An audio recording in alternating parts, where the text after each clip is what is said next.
my guest of honor, Venus Rose. Now, I started looking at your profile. The profile you gave me was too short. And I decided when I started to begin to tell people about you, I was like, okay, she's a world traveler, was a digital nomad, is a pilot, is a realtor, has a coaching business, and has almost 20,000 followers on Instagram. What else should I add to that in the mix? I mean, because I was like, okay, dang, I feel like a slacker right now. Yeah, I mean, the scenario is, I think, all of us are so multifaceted, and I've learned so much along the way. I've owned businesses, I've scaled them and sold them. And, I'm at this stage in life and business, and I'm kind of at this stage of being very curious. And that's kind of what got me into real estate. Was I started to get really curious. And my boyfriend, he owns Lancaster Law Firm, and he's a real estate attorney. So when we first started dating, I was like, I'm just going to play with the idea of becoming a real estate agent and building a team, because that's really exciting to me.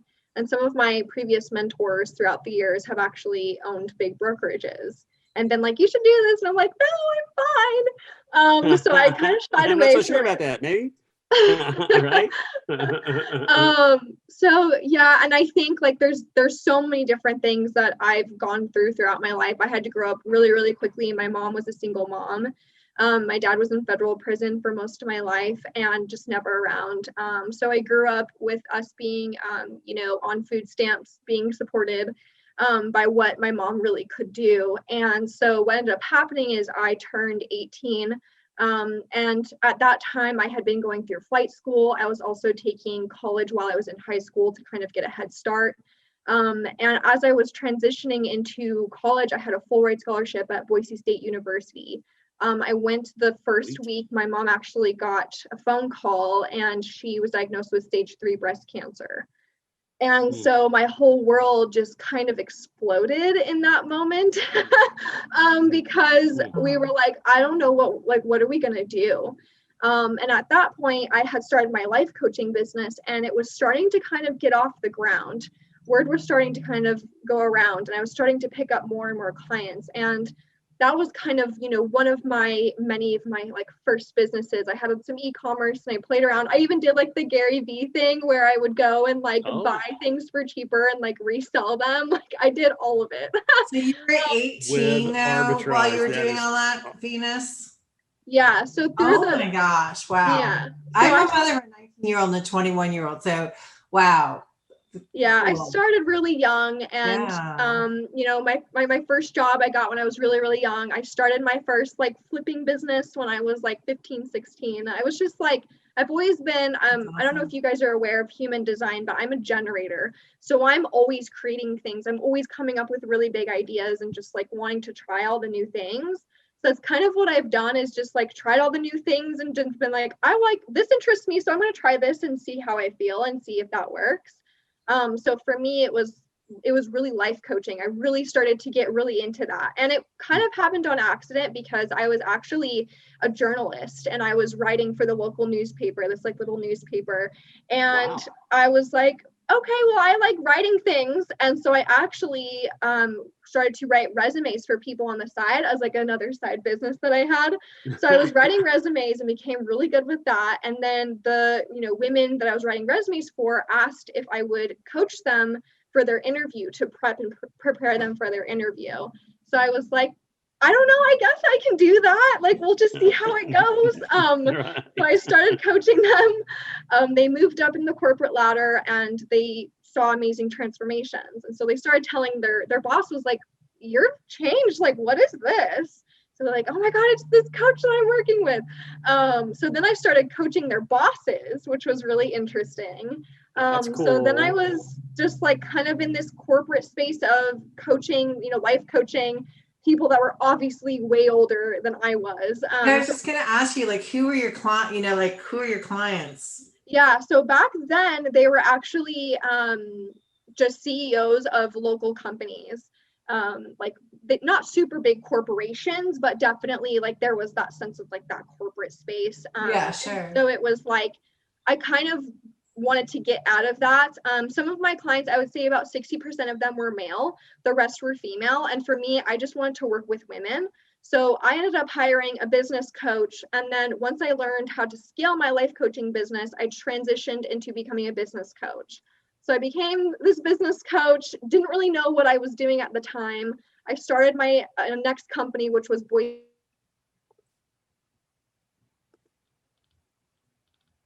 Did she freeze? I think she froze. I thought I froze for a second or two. No, you're not. And Kelly's still there, and Joelle's still there. I see. I started it because I had because sometimes I don't understand me. So I knew that I needed some more support. You froze for a moment. We had a pause for, you froze for a moment. You started Boise. You're back. You're hot. You're back. You're ready. But we lost the Boise. I think we dropped out. You started I think it was the Boise something. Yeah. Okay. So Boise Boss Babes. Yeah. So I started that right when I was really working on. I'm going to repeat that because I don't know that everybody heard it. The Boise Boss Babes.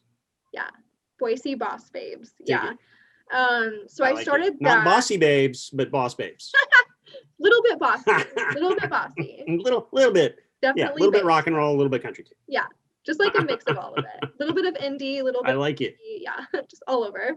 So I started that, and I honestly didn't know what I was doing. I didn't know where it was going to go, but it ended up scaling, and I had hundreds of women coming every month, and it was this big, really cool thing. And then I started to speak on stages across the US, and then I was traveling so much that I said, you know what? I'm just going to be a digital nomad, and I'm going to sell all of my stuff and just do what I want to do.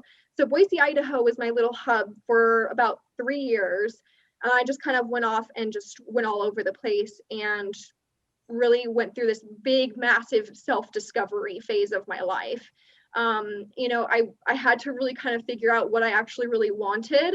I also hit a wall within my business because it was very automated. So I had a full team. I had teams doing everything for me. I was very hands-off.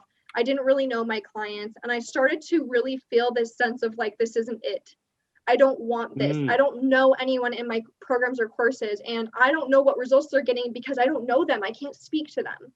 And so I decided to flip my business model, completely turned the funnels and the advertising off. And I was like, okay, I'm going to focus on just being me, showing up authentically online, building this really amazing brand, allowing people to get to know me and my heart, because for me, that was really hard to do, was like show people who I really am for so many reasons, like afraid of so many things. And so I was like, I'm just going to build this brand and show people who I am, and just go from there and trust that process. And for me, it was this really big change of going from complete automation to fully organic marketing, and just like fully loving myself, but also falling in love with my clients and getting to know them instead of not knowing them at all. And that's been a huge transformation for me. That's a powerful wealth clue. That's a killer success clue right there about relationships. I mean, because there are a lot of people who start out building coaching businesses or different kinds of businesses, and they're like, they want to automate it all, basically print money, have deposits go in, not have to do anything. And then recognizing when you're finding what really makes you happy, what really brings you joy, and then you realize, wow, that's not it. I need more connection. I need more relationship. I need to be able to see the impact more directly that I'm having. That's a great tool for all of us, really, in any business, whether it's real estate or coaching or training and development, to be able to see some of that impact and see the difference that you're making, right? Yeah, and that's what I really loved about EXP specifically, was that's what attracted me to EXP was, hey, I can really get to know the people who are in EXP and feel safe within that atmosphere. I feel like a lot of the atmospheres in real estate are very political, and I'm very much I'm a very energetic person. Like I pick up on energies all the time, and there's no way that I could go into an office with a huge political problem happening. Just couldn't do it. Right. So for me, I wanted something that I could build. I wanted something that, so for me, building a team is my big thing. Like I really am super excited about bringing on new team members. So as I'm starting to build my team and people are coming onto my team, that's what excites me, because I can incorporate coaching with them being on my team and teach them what I know about social media marketing, because it's radically transformed my life. Like I was working 3 jobs when I was obviously very young, burnt out. I distinctly remember I was going through flight school and college at the same time. I didn't sleep for 3 days. I was a maniac. I was psychotic. And I don't recommend that, because what ended up happening was I was driving on the freeway going 85 miles an hour and I passed out. And I almost, like, I woke up just before I hit the barrier. And I remember that moment of turning off my car and just like literally passing out, waking up and just crying and just feeling so defeated. Like, I'm trying so hard and I'm working so hard and I don't understand why this is happening. Like, what I'm trying to hold all of this, like my mom being sick and her fighting for her life, and my business, and flight school and college and like that was all within that first week of just being like, okay, I'm going to trust that this is going to work and I'm going to go for it. And I think with real estate, that gives a lot of people the avenue that they're searching for. A lot of entrepreneurs are like, I want a business, but I don't know what business to start. And I think real estate is like, here. If you want to make an impact and help people, if you want to create a life of freedom, like, here you go. And so I think that real estate is a really incredible avenue for, people who, maybe want to make another stream of income, or, I love EXP in the way where, like, we have it set up to where, we can have wealth over a lifetime. Like, this is setting us up to have multiple streams of income that are hands-free, in the way of, like, we've built these relationships and we sustain that over time. And that's what creates sustainable wealth, not this like plug and play, like, I'm just going to check out for forever. It's like, no, I'm going to be soul-centered and go whole heart with this. But also know, so many different things of not working myself into the ground, trusting the process, and allowing people to support me and supporting other people too. So that's why I personally think that it's such a really great team to join. Like, obviously it's an amazing organization, so I could talk about it all day. But I just really love the whole atmosphere of it. Like, I feel safe with that. I think, I looked at a lot of other different options and I just was like, that's not it. And then when I found EXP, it was just like a no-brainer, really.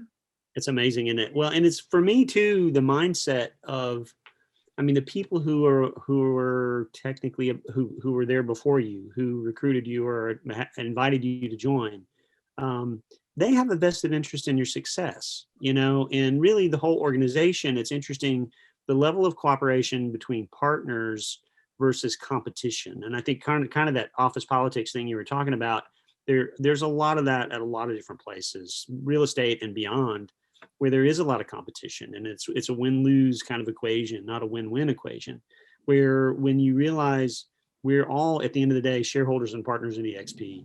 And this is not just about EXP, but it's something that we can talk about because now quite a few of us share it. The difference of being partners rather than just 1099 employees making our own way, right? And in isolation, without a community like this, is huge, because we all need each other ultimately, and we need to help each other, even buy and sell in local markets, so getting to know other agents in your local market and helping their success as well. I don't look at it as win-lose. I have an abundance mindset. And really it's like, there's more than enough for everyone, even though we all need more listings right now. It'd be nice to have more listings, make it easier to sell things. But I think that's one of the things you said too. I want to circle back to, and then we'll open up for questions here in just a little bit. Identify the opportunity, and because you've identified several opportunities that you've executed on, and trust the process. Trust the process. And it's interesting, when you look at an opportunity, what is it that makes you want to give it the green light? Like when you looked at EXP, or the current state of your coaching practice, what is that journey like for you? And then I also want to get into your personal productivity, because you've obviously done just a few things and you're still doing lots of things, and talk to you a little bit about your routines and your habits on a weekly basis too, after we talk about trusting the process. Yeah. So the way that I see the process is kind of like a money tree. So I actually have like a giant money tree in my corner. It's like the best thing ever. I saw it in the store and was like, oh my God, I'm buying this. Yeah. So the way that I see the process is, and again, it took me a long time to figure this out because I felt very rushed. And I would compare myself to other people online and be like, I just have to be successful and it has to be right now. And she did it right now. So I have to do it right now. And so what was happening was I was really combining my self-worth with the money in my bank account, which is really dangerous. Yep. And so I hit this point of like, your worth is not dependent on how much money is in your bank account. Like you were born worthy. Nothing has changed ever. Like there's nothing that you could have done, said, or whatever to make you not worthy of the life that you desire. And so the first thing that I really had to do was clean up all of my energies and thought patterns and beliefs around what it meant to be successful and have the things that I wanted, and even define success. Like for me, success was not just owning successful businesses or hitting certain milestones, but the big thing for me was like, I wanted to find my life partner. And that to me was like success. Like I'm like a hopeless romantic. And so I'm like going through and trying to figure out, who do I need to be in order to attract the man that I'm wanting, that I'm desiring, the partner that I really want? And what does success mean for me? So I really had to switch out of all of my masculine energy and learn how to be feminine as well. So yes, I'm going to be a CEO. Yes, I get things done, but I also can sit back and receive and be very feminine. And that holds his masculine too. And so for me, the vision and seeing the opportunity for 99.9% of the time is most of like, I see this thing and, I have 20 ideas at one time. So I have all of these ideas, but what is the thing that like makes me jump in my seat? Like I cannot, like I need to tell you about it right now. That is the thing where I'm like, this is an whereas it's like a fire, yeah. Yeah. Right. So it's really listening to like what is happening within my body when it comes to this opportunity. And I also have to make sure I'm not making this from an emotional state. So sometimes I'll get super hyped about something and be like, yes, I'm going to go all in. And one time I made this really incredible learning experience where I paid a coach over $65,000 and it ended up just not being a good fit at all, which is okay because it was just this like really gorgeous, beautiful way of learning the way that I make decisions. So for me, the energy builds and I get really excited. And then I have to burn off the energy, like go for a run and like really clear out my space and then make that decision and say, is this like a yes or no based on like what I want and desire my life to be? Or am I saying yes because I think it has to look a certain way and my ego, I'm just trying to feed my ego. So I really had to tell my ego to take a seat when I saw these opportunities come up and really start to listen to my intuition and what felt really good to me, rather than like, what can I do to just make a lot of money? Because at the end of the day, I knew and I learned also that it didn't make me happy. Like, yes, I hit multiple six figures, but like I was not fulfilled in my life. And so I was like, something has to change and shift, and it has to be with me. It starts with me. I can't externally find that with a partner or with money or with things. Like I love luxury things. I love all of those things, and I can have that. I believe I can have that, and I do have that, and I cherish that very much. But it was a lot of like, I had to find the happiness within me in order to find happiness in what I was also doing and pursuing. So when you find an opportunity, maybe if you're thinking of getting into real estate or EXP or whatever, you're an online entrepreneur or whatever, it's a lot of like listening to like what feels really good within your body. And is that coming from a place of what you really desire? Or is it coming from a place of like, I just need to make a lot of money and be successful and then I'll make it. It's like, let's enjoy the journey and love every step of the way and create a gorgeous life along the way and understand that there's no mountaintop. I had this really skewed idea that there's this success and I'm going to like reach this like mountain peak and like, woohoo, we're going to have candles and shit. And it wasn't like that. It's very much like I had to learn like, okay, we're moving and we're growing and we're growing and we're growing. And like, it just never stops. And that's the thing where it's like, this is really awesome. Like we can really create magic here. So for me, that's what I do with opportunity is I have to kind of look at it from a sense of like, do I really love this or is this ego driven? I like that discernment, and also the ability to take a run and say, okay, I've got energy about this. I'm feeling pretty hyped, but I got to get to the other side and find the peaceful place the quiet place, the inner voice place of, is this still a yes? You know, because there's a lot of things that we can get really excited about that is like, maybe that's not so hot. But when you get to that place where you're beyond, and you have truly set aside your ego, which I think is, you know, challenging for all of us to do at any given point, because a lot of things get wrapped up in it. You know, being able to be observer of yourself and to study how you respond to things, or even your motives, you know, of why am I doing this? You know, is it just for me? Is it for the other people?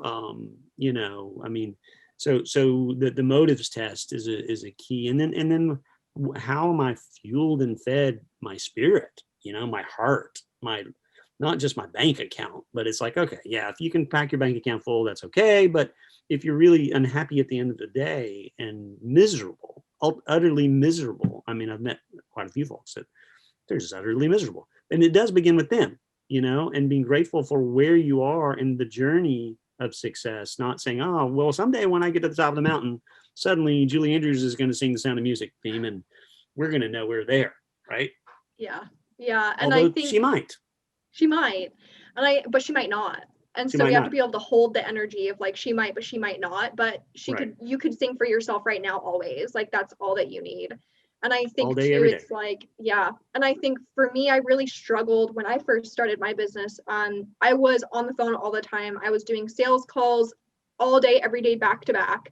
I was, you know, working with the sales team, working on funnels. I was creating content like a freaking crazy person. And we were doing DMs and outreach. Like, we were literally doing all of the marketing tactics that the gurus tell you to do.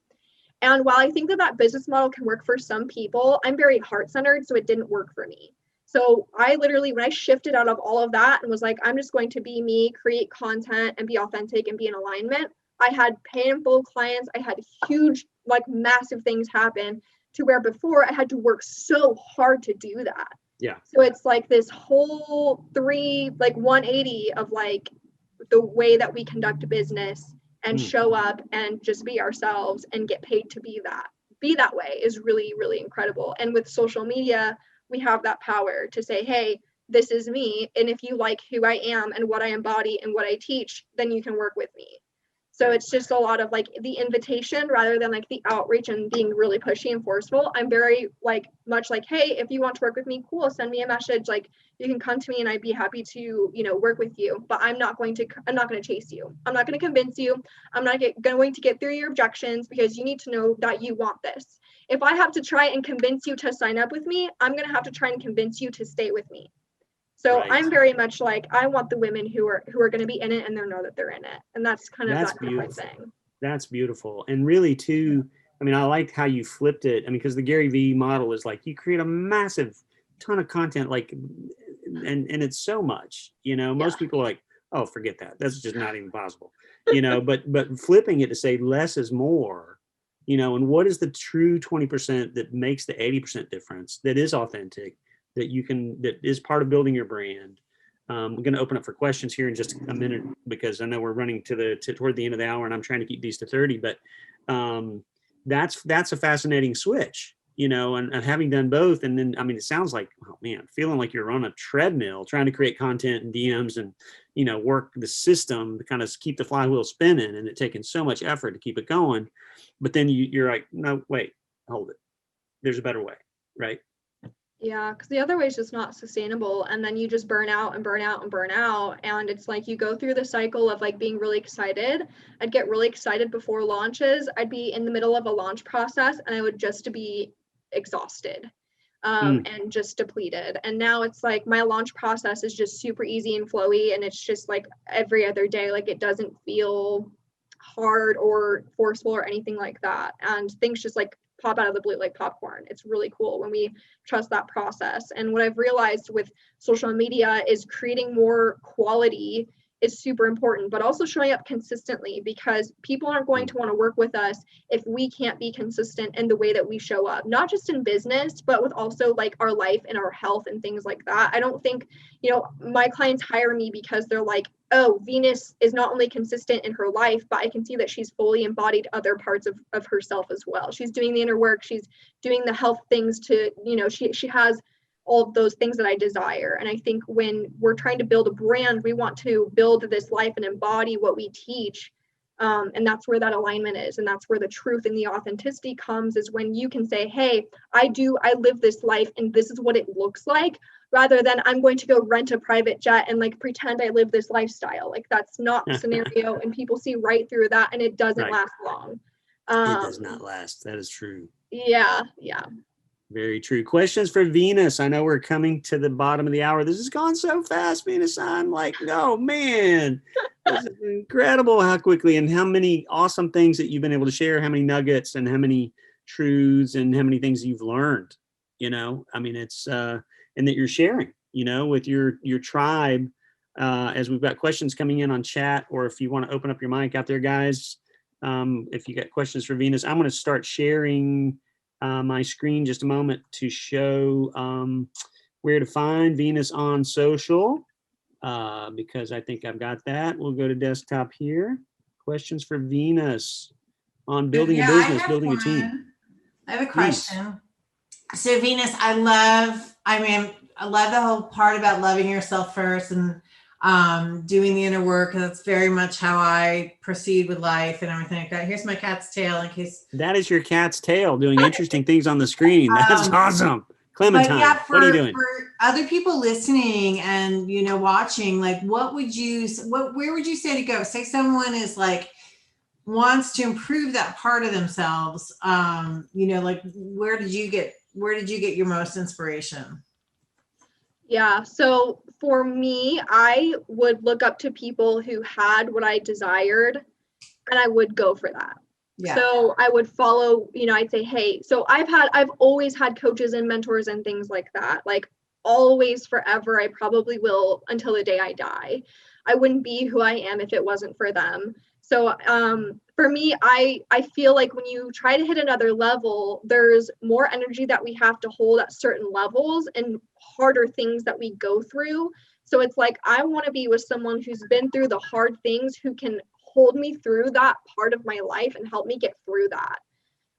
So for me, it's a lot of like, let's find who's embodying what you desire. Because I think it's we all kind of desire the same things, but it does range. So I think for, the people who are watching and for you too, it's like, what do you desire, and find that person. And if you vibe with that person, like get to know that person, and really start to calibrate to their energy. Because to me, I wanted a coach who was embodying and had what I wanted, because I could calibrate to her. I could learn from her. I could ask her questions. Right. I could be in her energy. And even just the monetary exchange of me giving her thousands of dollars and being like, I'm going to give you all of this, like that was an up level for me, because I was able to say, I trust myself wholeheartedly and I trust this process. And this is me saying, I trust you. So in order for me to make that big leap and to see those changes, even internally with the way that I thought about even money and life and all of those things, is I had to really say, okay, what do I want and desire, and align with someone who had that. And learn their processes and things like that. So for me, it was a lot of emotional intelligence, because I ran into a lot of hard things and circumstances in my life where I just wanted to quit and give up. And I was like, I don't understand why I'm even doing this. Like, I can't do it. I can't da. So I went through all these different scenarios. And so for me, it was like, how do I up level my emotional intelligence to understand what it takes to hold more energy to go to the next level? So that's kind of how I made like my shifts. My shifts were not overnight. It was very much a progression. Yeah. Interesting to identify mentors and to be able to do that. Hey, Instagram story content versus page content. Talk to us just a little bit about how you frame your Instagram and do your content strategy. Yeah, so I would say I mostly have three strategies, because I have my Facebook group, and then I have my Instagram, and I have my personal profile. A lot of my things actually happen through DMs through my Instagram stories. Instagram stories are really incredible, because it's a way for people to get to know you and see behind the scenes of who you are.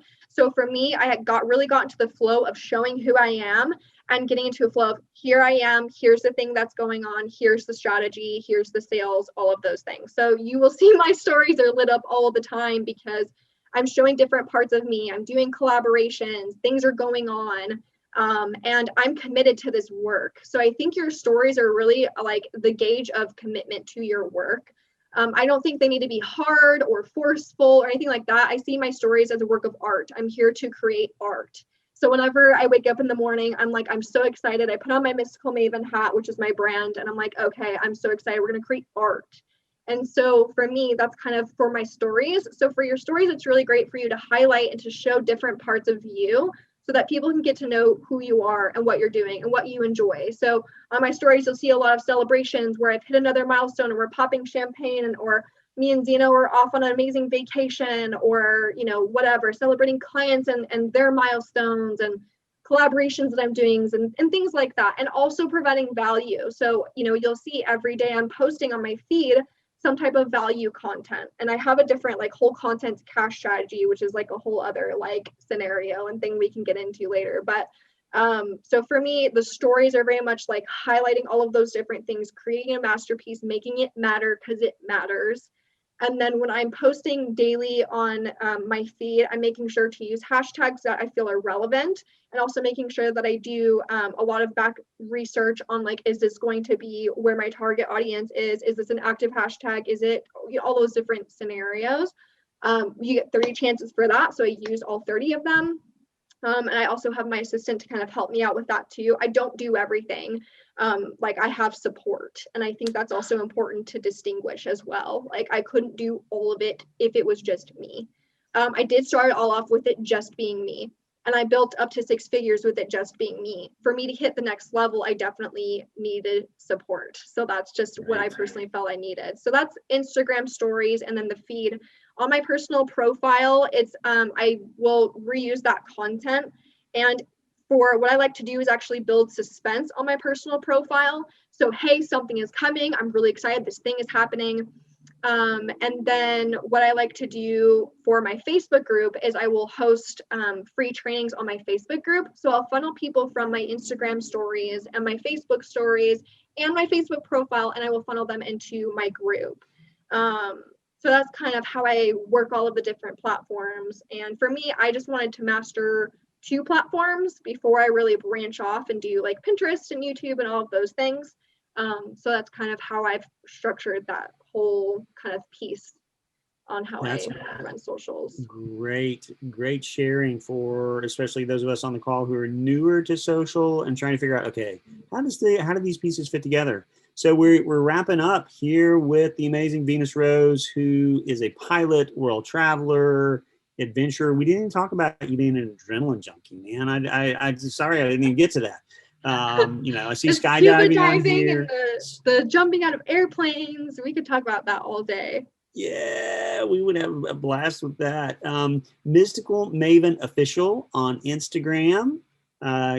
Look her up, give her a follow. Venus Rose International on Facebook. The Mystical Mavens. If someone wants to become a Mystical Maven, DM you on Insta. Is that the best way? Or hit a join group button? What do you suggest? Yeah, the link to join the group is in my profile. And then all of the ways to get to know more about me are always in my stories. Always in the stories to get to know Venus. Awesome. Well, I am Matthew Ledford. Help me get to 100 subscribers on my real estate channel. Subscribe if you like this content. We've got Success Leaves Clues. Tony Robbins says it. It's true. We've got lots of interviews that we're going to continue to produce, as well as some market reports for Charleston and the Carolinas, Asheville, beyond. Part of the Matthew Ledford team. Some of the folks on this call are part of the Matthew Ledford team. Love to have you as a teammate as we share life together in vision and business. Like we were talking about, Venus and I are teammates. We're shareholders together in a sense. And so my goal is to help her be successful. Her goal is to help me be successful with the EXP. And that's an amazing, amazing culture to be a part of. And so with that, I want to say thanks, Venus, for a great Success Clues interview. You shared so much in such a short amount of time. I can't even highlight all the Success Clues, but there are quite a few that are there. Your story is amazing. And it's going to continue to be amazing. You and Zeno are awesome. Appreciate the work that you're doing in the Asheville real estate community to help build community there as well. Lots of great work happening. We hope to see you at Rabbit next month. Yeah, when is Real that? Estate That's Social coming up on the 11th, June the 11th. So Amazing. realtors in the greater Asheville, North Carolina area who would like to meet some of these fine folks in person. Place Rabbit. I start saying it and I say like 6 rabbits because rabbits multiply. But thanks guys for being here for Success Clues. This will be on YouTube. Share it with your friends. Thank you, Matthew. Thank you so much. Pleasure. Thank you, Annie Lewis, co-host, and everyone for joining us.